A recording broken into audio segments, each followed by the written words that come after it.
There's a legend around here. A killer buried, but not dead. A curse on Crystal Lake. A death curse.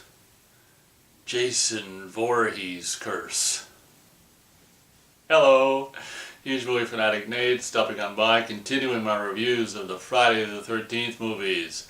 Today I'm coming at you to review Friday the 13th, Part 7, The New Blood. So basically when I got into the Friday the 13th movies, this was the most recent one that existed. It was, relatively fresh, probably on home video at the time.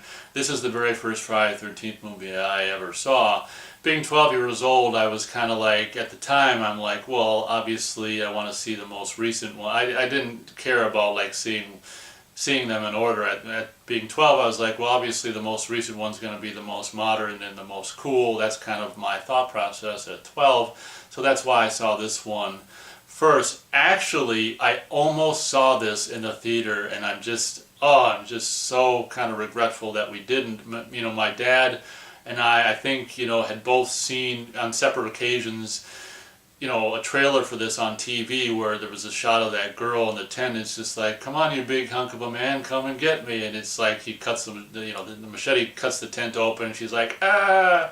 That's all I can remember. But that was on TV, probably like maybe a 15-second or 30-second, little TV trailer or something. But I remember thinking, the movie looked fun, and maybe it wouldn't be necessarily gory or scary. And I remember thinking, and even my dad, at one point we had a conversation like, maybe we should see that. It looks kind of fun. Unfortunately, we never did, and I just, oh man, it's just a bummer that, that we actually didn't go see this in the theater. But whatever. So I mean, we were really close to going and doing it, but at the time, I don't know, I was kind of, when I was a kid, I was really squeamish and stuff, and impressionable with horror movies, and all of a sudden at like one point, just like going from like 11 to 12, I was just like, all of a sudden I just wanted to see it all. So I don't know if I would have been, I don't know, it might have been too young to see it anyway at the time. But anyway, so I ended up seeing it when it was relatively new on home video. I absolutely loved it. I mean, this is the first Jason, obviously it's the first Jason movie I ever saw, so in a lot of ways, I mean, well, the look of Jason is so iconic in this movie anyway that, it's really kind of quite the, Jason movie to be introduced to, in that regard, because it's just, the look is one of the most iconic, amazing Jason looks of all, so it's pretty cool.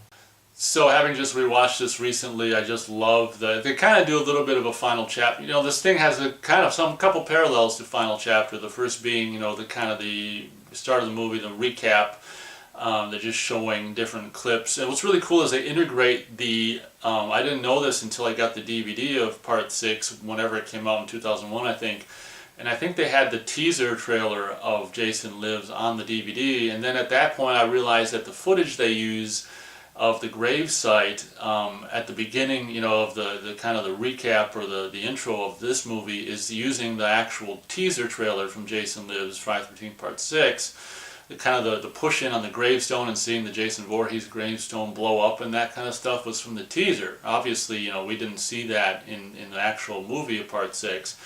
So that was cool how they integrated the teaser trailer of Part 6 into the opening, pre-credit sequence recap of this movie. And as I said in one of my reviews, I think of Part 2, they re-Foley all these kills, like the wheelchair going down the stairs and the spike going through Sandra and Jeff, like the sounds, that they redid for some of these, shots of older movies, from sequels that came prior. Really look really super cool and sound really good. So the opening scene is great. The recap, I love the narrator's voice, the older kind of guy, maybe kind of a Ralph character, but not necessarily in the sense of being crazy, but just an older kind of guy that's telling a tale of there's a legend around here. And for my money, the recap could have been actually longer, but in a lot of ways, like Final Chapter, it's explaining the events of the previous movie, and that that Tommy roped him or chained him up into the bottom of the lake so that way they can take off from that. from that point. So it's just letting the viewer who, well, like me, when I saw this movie, hadn't seen the previous movie, let the viewer know, what's going on and why the movie begins the way it does with Jason chained up in the lake. It's really weird. I just rewatched this recently, and I don't think it ever occurred to me, in over 20 years, that it's Camp Forest Green at the end of part 6, and Tommy chains him into the water and buries Jason under the water with the chain around his neck attached to a rock.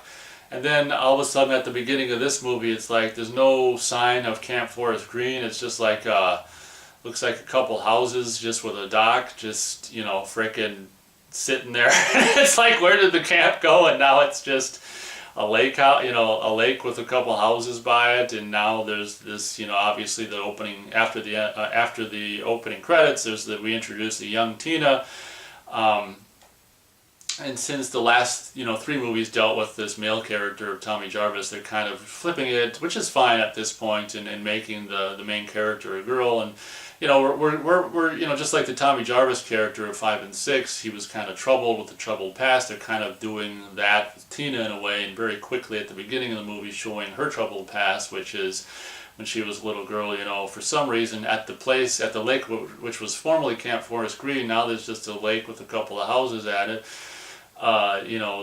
Dad's drunk, or he's drinking and yelling at mom and hitting mom, and Tina runs out into the boat, and I think that she's got a little battery-powered motor and goes out into the lake, and Dad comes onto the dock and is like, come back, I'm sorry, you hit Mom again, I hate you, I wish you were dead. And she goes, like that.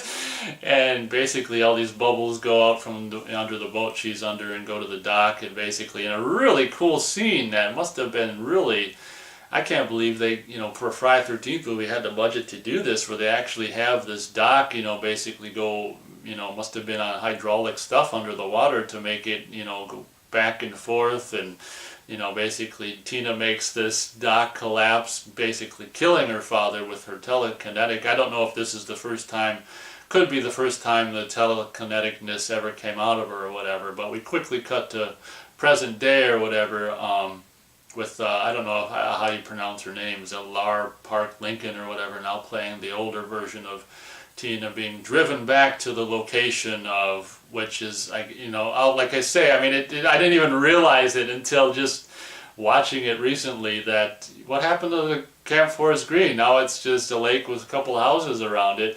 Driving back, the premise of this movie is Tina, and her mom driving back to the old family lake house where this had happened, and her father, basically had died as a result of her telekinetic ability. Probably returning for the first time since it happened to meet the Dr. Cruz, played by, was it Terry Kaiser or something, the guy who would go on to play Bernie in the 2 Weekend at Bernie's movies. This is before Weekend at Bernie's, I think, maybe like a year before. And this guy, Terry Kaiser, if that's his name, plays this Dr. Cruz so fantastically. You can tell from the get-go this guy's just a snake and just this rotten piece of shit. And the mom can't see it, but, I think Tina gets the idea. But that's the premise of this movie. They're going back to meet him. Tina and her mom think that, they're going to try to work through Tina's demons and stuff, when all Dr. Cruz is interested in is her telekinetic ability and trying to get her to do telekinetic stuff and get it on camera. So that's really realistic, because people are like this soulless, heartless bastards in the world, and it's just, these people exist that just want to exploit people and mislead them, thinking they're trying to help them when they're actually just in it for their own personal gains. And oh my God, but that's the premise of this movie, and very much with like Final Chapter. This is, I kind of like that aspect of this movie as well, where it's the two houses again. It's the family house of, and then next door it's the house, which is, I guess, they don't really, I don't know if they really mention, is the house rented, or is it, there's this character in this movie who's got like a rich uncle. Maybe it's, it might be his house or something like that, but the other kids, the victim, the other like teens in the movie are in the other house, and they're having they all got together for a surprise birthday party for this character who will never show up. He'll get killed before he has a chance to get to the birthday party. But that's the overall premise of this particular movie. And as I said in my review of Jason Lives, unfortunately, Harry Manfredini is no longer doing the, original music for the series. We've got this guy, this Fred Mullen or whatever the hell his name is, basically coming, now being employed for the last two 80s era Friday the 13th movies. This one's kind of unique or different compared to Jason Takes Manhattan because it's a really strange mishmash of new stuff that Fred Mullen did in synthesizer, I would imagine, and old, previously existing cues from the first, 6 Friday the 13th movies, and presumably it's Fred who's picking and mixing all these previous Harry Manfredini cues from the previous 6 movies together. A lot of times layering over, music over itself, different cues, layering them up on top of each other, and then even adding some of his own stuff to it, and it's just like, I don't know, I guess it kind of gets away with it, but it's really, really kind of weird, being a huge fan of the music in the original movies to now hear it in that kind of butchered way where it's just layered upon layers on top of each other. It's just really, really weird. But since this is the first Friday the 13th movie I ever saw, I mean, even some of the Fred Mullen stuff brings me back to being 12 because, I saw it at that age. So, but yeah, that's one of the unfortunate things about this movie, and Jason Takes Manhattan as well, is, no more new stuff, no more new music from Harry Manfredini.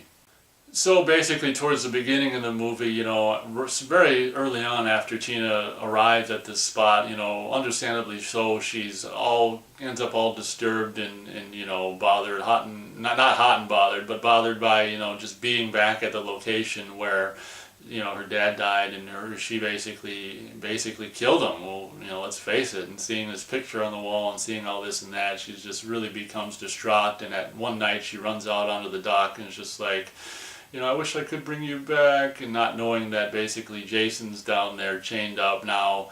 We don't know, the timeline or anything like that. Now he's how many years later or whatever, but, it's probably like 7 years later from when Tina was a kid or whatever, so... so basically Tina, trying to bring back her dad with her telekinetic abilities, accidentally brings back Jason, which is, it's for a Friday the 13th movie, what the hell, these movies aren't, frickin' Hamlet or, any kind of serious work of art or whatever. So it's kind of an interesting, idea for a sequel. You go with it. At this point, Jason's undead anyway and coming back to life. What the hell, we'll have a cute girl with telekinetic ability bring him back to life. What the hell, we have nothing to lose at this point. So, she basically brings Jason back to life and breaks the chain, allowing him to... It always seems like a rocket liftoff when we show that shot of his, boot going, leg going out of the frame, like, we have liftoff. I think that's what my dad said when we first saw it, like, it's like a rocket launch when Jason, gets freed of the chain or whatever, but... yeah, so basically, just like Tommy Jarvis in the 6th movie, Tina is to blame for not only killing her dad at the beginning of the movie, but then bringing Jason, freeing Jason once again for him to basically kill a bunch of, horny kids in this venture. So basically this movie is just, it's kind of funny how early on, basically right after Jason is brought back to life and freed by, unsuspecting Tina, he walks out of the water, and this is the first movie where Jason, of course, is played by Kane Hodder, and first of how many did he do? Four movies, I want to say. 2 of which I don't really even consider Friday the 13th movies. So for me, although he did 4, for me he really only kind of did 2, because I don't really regard Jason, Goes to Hell or Jason X necessarily as Friday the 13th movies, but whatever. So basically, not long after Jason's, revived and freed from the shackles of, the chains, he basically, walks into the woods and basically ends up killing this guy who would later, like a year later, star in Leatherface, Texas Chainsaw Massacre 3, William Butler. And what's a bummer about this scene is his girlfriend in the movie is really pretty hot, and it's a kind of a bummer she's not one of the main characters, because she was kind of hot and had a nice face and nice butt and just overall kind of hot and stuff with that big 80s hair and stuff. I kind of miss that. It must have been a drag to prepare and do, but I kind of miss seeing that, the big 80s hair. But not long after Jason's freed, he ends up, killing these two characters, which are, on their way to the location that's prominently featured in this movie, where the house full of all these horny, just, whatever, party kids who are waiting for this William Butler character to arrive. So they spend the whole movie waiting for this guy to arrive, who, unbeknownst to them, had, been killed by Jason on his way, him and his girlfriend on his way to the surprise party. The car is like steaming out of the, the frickin' radiator, and she's like, "When's the last time you put oil in it?" Not that oil has anything to do with the radiator.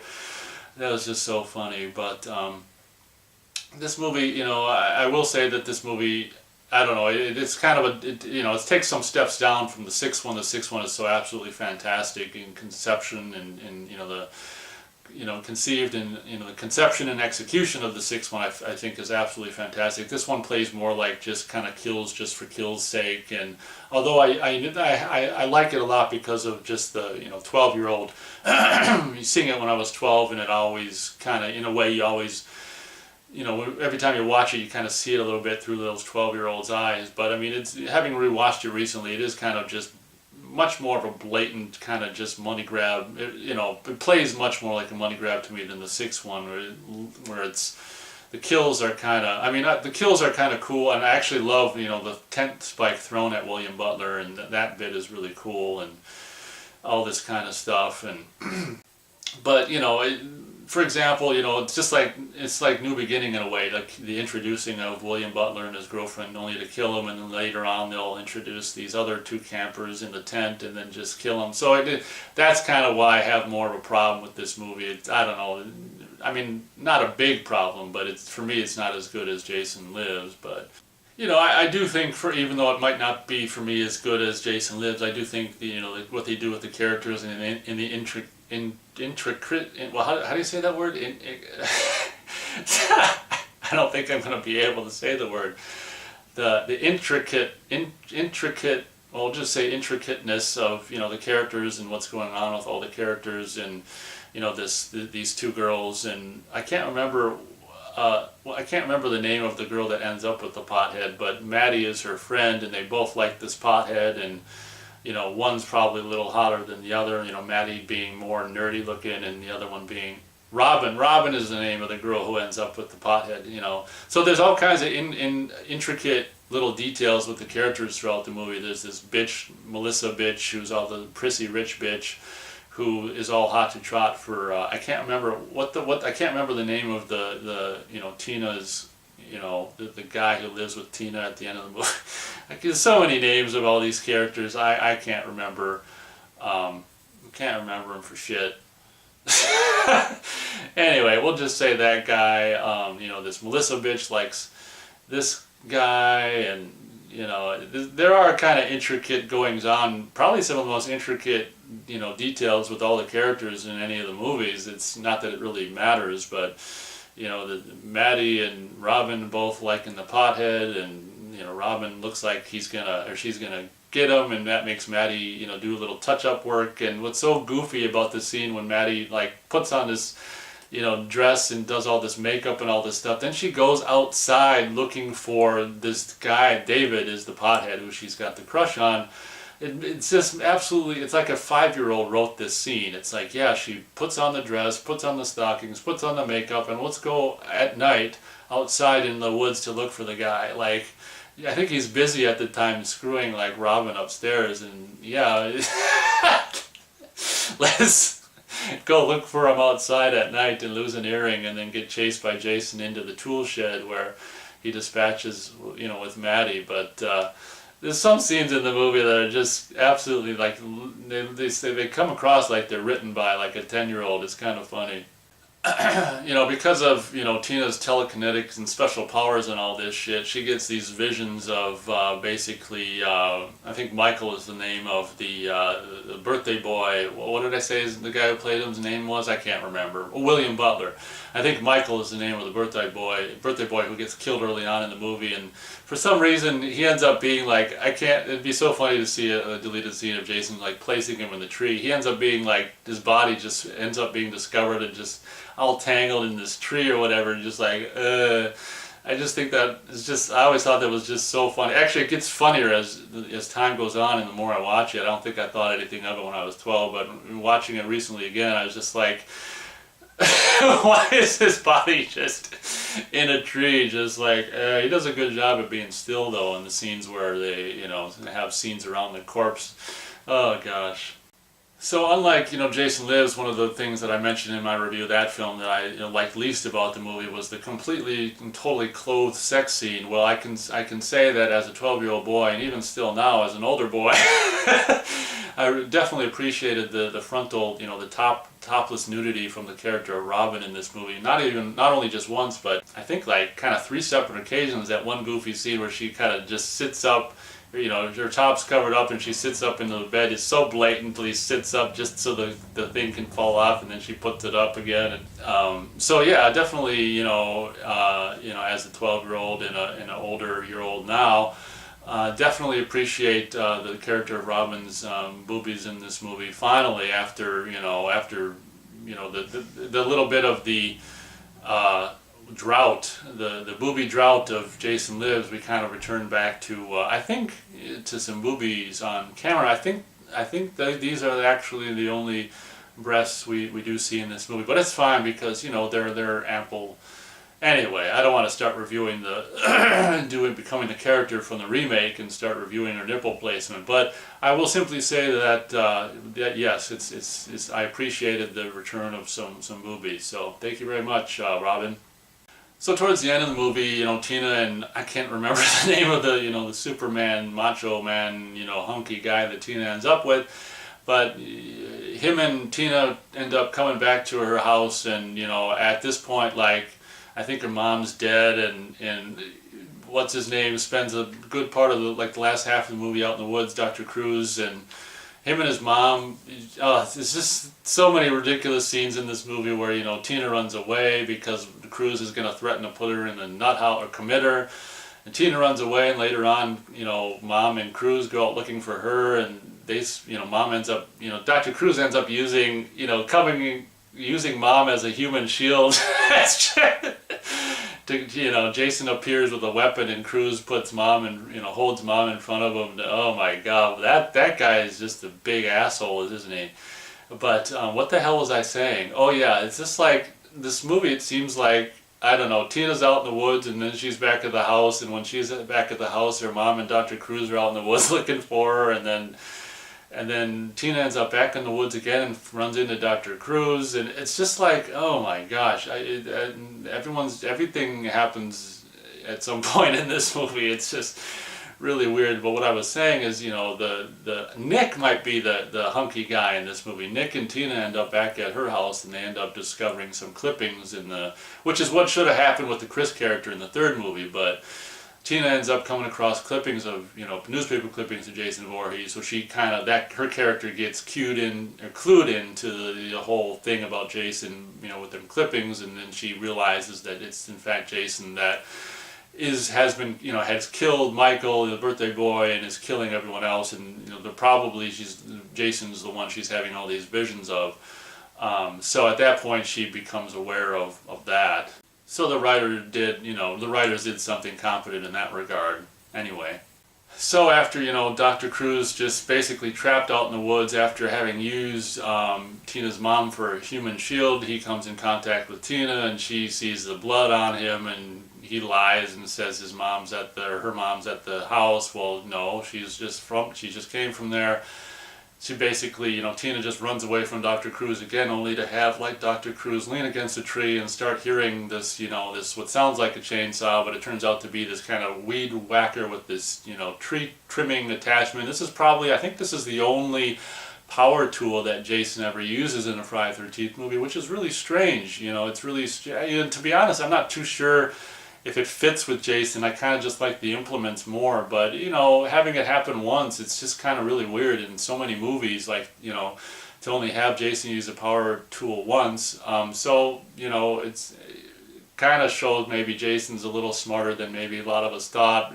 His ability to actually get this power tool to continually, you know, start whenever he wants it to and stuff. But, you know, like so many characters, there was a character in the, I don't know, was there a character in the, I don't know if there was a character like this that, oh no, there's two characters in this movie, that's it. Two characters that you'd love to see die in this movie, Melissa and Dr. Cruz, and Dr. Cruz being the first of which unfortunately, because it looks like it's heavily butchered by MPAA, I mean, we don't get to see much, but Cruz gets his tummy sawed by this, you know, power, you know, extended, it's like a freaking weed whacker with a tree trimming attachment, you know, placed onto a thing. But so, you know, I can imagine a lot of cheers in the theater when Dr. Cruz freaking got killed. I know I cheer every time. That guy is, oh my god. One thing I want to say also that I don't particularly like about this movie is the night scenes. I think they're lit, and I said this 25 years ago when me and a buddy of mine reviewed all the Friday the 13th movies. At the time there were only 8. The night scenes are lit absolutely horribly in this movie, and I've always thought that, well, since I was a teenager anyway, that's documented, but probably about that time we did those reviews, I was probably becoming aware of how much the nighttime exterior stuff really looks crappy, and it's not artistic at all. It's basically just flooding the woods with just light, and it wasn't even, they don't even bother making it like blue like moonlight or having it come from, you know, up above or anything. I think the lighting of the nighttime exterior scenes in this movie, particularly, it seems even worse towards the end of the movie. It's just like, it's way too bright. Like, you're not supposed to be able to see everything, you know? Like, if you compare the nighttime exteriors in this movie to the nighttime exteriors of the first movie, I mean, holy crap, we've really come, you know, a long way. Like, you're not supposed to be able to see, like, absolutely everything at night in a night scene. I don't understand what the hell the director of photography was thinking. If John Buechler was just like, well, I don't want a single shadow anywhere, I want to be able to see everything. It's just, I don't know who the hell's choice it was for the, you know, the lighting at night in this movie, but it's, in my opinion, it's just way too bright and not artistically lit at all. Even by today's standards, I still think, you know, the fight, or the Tina versus Jason part, you know, the last third of this movie is absolutely fantastic, having just revisited it. I mean, it really holds up and is really cool. And you know, all of this, it seems like there's just like a never-ending, even upon repeat viewings, it just seems like a never-ending plethora of things she does to bring to Jason to try to, you know, demobilize him or defeat him or all this kind of stuff, using the, you know, the puddle and the, you know, the electric wires from the, you know, the telephone pole or the electric pole or whatever the hell pole it is. All this stuff to try to, you know, and bringing the, you know, the trees to life, to trip them into the puddle and zap them with the electric wire and all this kind of stuff. And, you know, again, the writers are kind of competent in just, if nothing else, merely thinking up all these kind of cool gags and gimmicks to have Tina versus Jason stuff go on. It's really kind of fun. Then Tina ends up back at the house of the other house of the birthday people, and just discovering all these bodies and all this kind of stuff and that. And there's a point where, like I said in the review of Jason Lives, it's kind of the end of Jason busting through the door. So in this movie, instead of busting through the door, Kane Hodder and Jason Garbs, you know, jumps through this kind of oversized window, which is really kind of cool, and they cover it well in slow motion and stuff like that. Should also be said that this movie, unlike so many of the other Friday the 13th movies, doesn't have any rain in it.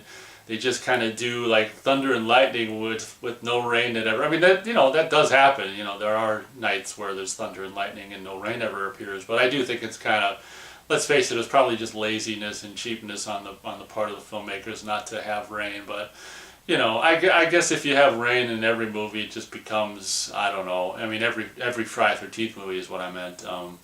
Maybe it just becomes whatever, so maybe having it, you know, here and there and sparsely interspersed makes it more, I don't know, I guess, fuck it, I'd rather probably just have rain at the end of every Friday the 13th movie, because it's just, I don't know, I like rain, and it really makes it atmospheric, but it must be the biggest pain in the ass to do rain. So, you know, that's something that I wanted to say too. Like, and I never necessarily noticed until last time that, yeah, lightning and thunder, but it never starts raining. So they kind of just use the lightning and thunder as just, I don't know, just atmosphere or whatever.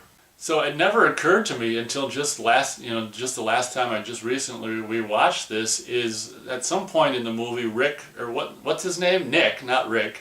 Nick comes looking for Tina in Tina's house, and Melissa is in Tina's house. Why the hell is Melissa, that's that bitch who has the hots for Nick, why the hell is Melissa in Tina's house? So after watching this movie for, almost 30, I'm like, well, it is 30 years now. The movie's 30 years old. Of course, I didn't see it until a year later. So watching this movie for 29 years, it just occurred to me now, what the hell was Melissa doing in Tina's house? And how did she get in there? Why is she in there?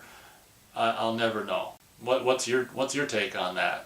So not long after that, Tina is battling Jason and, brings down the porch roof or whatever the hell it is, overhang thing on the other house, on top of Jason, runs back to her house to discover, Nick and Melissa bitch being in there. And this is the scene which we've all been waiting for ever since we introduced them to Melissa bitch. And they probably intentionally left her to be like the last person to die, just to drag it out for as long as they could. And Melissa dies fantastically yet again, probably heavily butchered by the MPAA.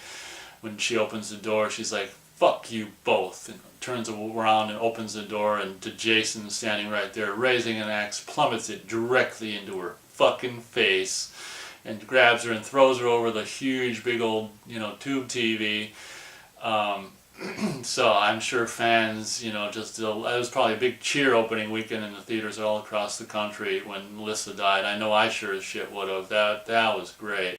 So this scene, once Melissa's dispatched, then it's kind of Nick and Tina versus Jason and some cool stuff where he goes up the stairs and she smashes him with a light and he falls backwards through the stairs and then comes out later on, and the other side of the staircase thing, and Nick becomes incapacitated and Tina uses her telekineticness by ripping off the mask to reveal pretty cool zombie Jason face underneath, and obviously Jason spends the rest of the movie, which isn't a whole hell of a lot, with his, the mask split in half and just with zombie Jason face exposed, and, Tina ropes him up with the wire and blows open the floor to drop him down into the basement. They pull off a lot of freaking, mechanical effects and goofy effects to pull off all of Tina's telekineticness in this movie. So, I guess I can't give the filmmakers too much crap for not having rain when they pull off all kinds of other stuff that none of the other Friday the 13th movies did. But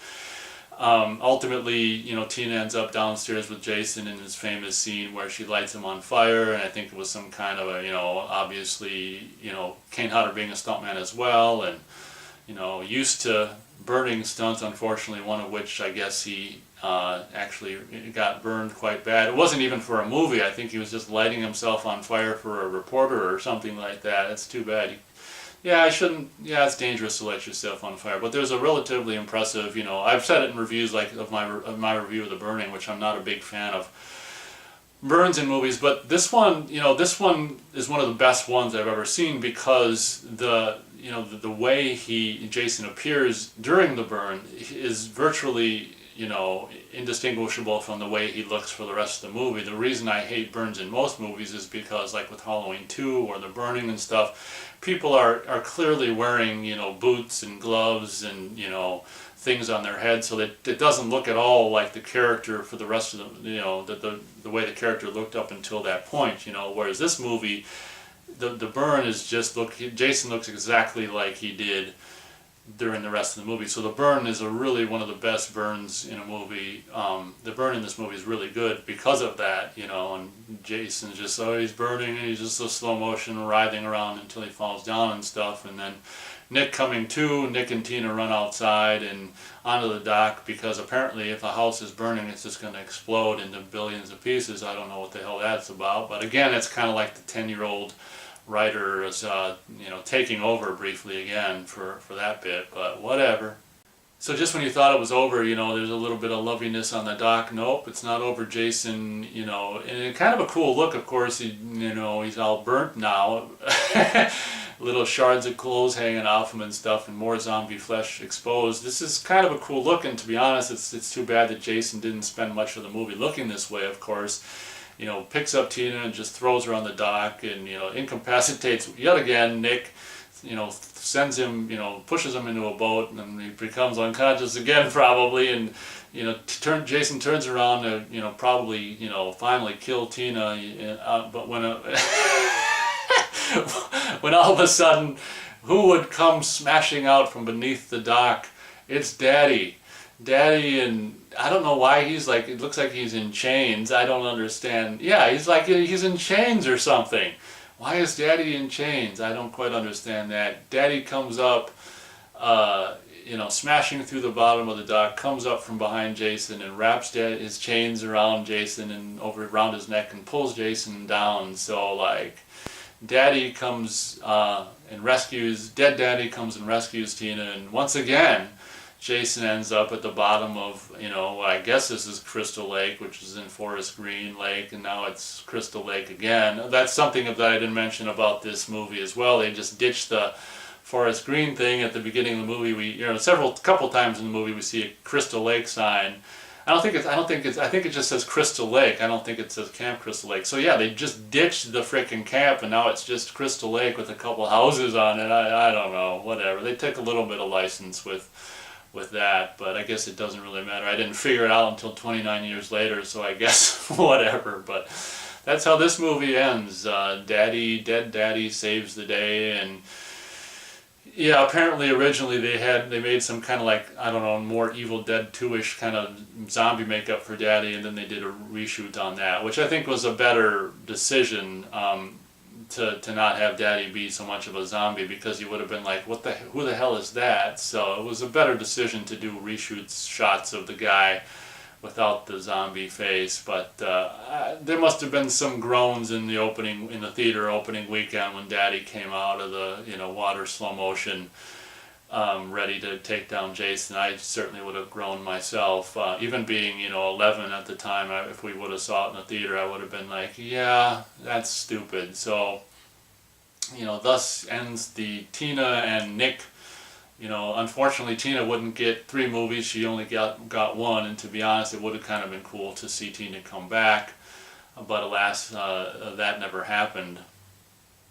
So we're going to go 2 3/4 stars out of 4 stars for Friday the 13th Part 7, The New Blood. I mean, don't get me wrong, it's a hoot. It brings me back to my childhood of being 12 years old and discovering, Jason for the very first time, and this is being my first Jason movie I ever saw and stuff. But, the more you watch it as an adult, the more you're aware of just, so many, I don't know, incompetencies and so many different things and this and that, and just people being introduced just to kill them. And the acting of that woman in the tent, the woman who's like, come on, you big hunk of a man, come and get me. Her acting, I don't know, is so horrible. I don't know how she ever got the part. And combined with just the frickin', horribleness of the way the nighttime looks towards the end of the movie, and the Fred Mullen, as much as, I don't know, some of the Fred Mullen music is cool and some of it's just like whatever. And so that'll be my star rating for Friday the 13th Part 7, A New Blood. It definitely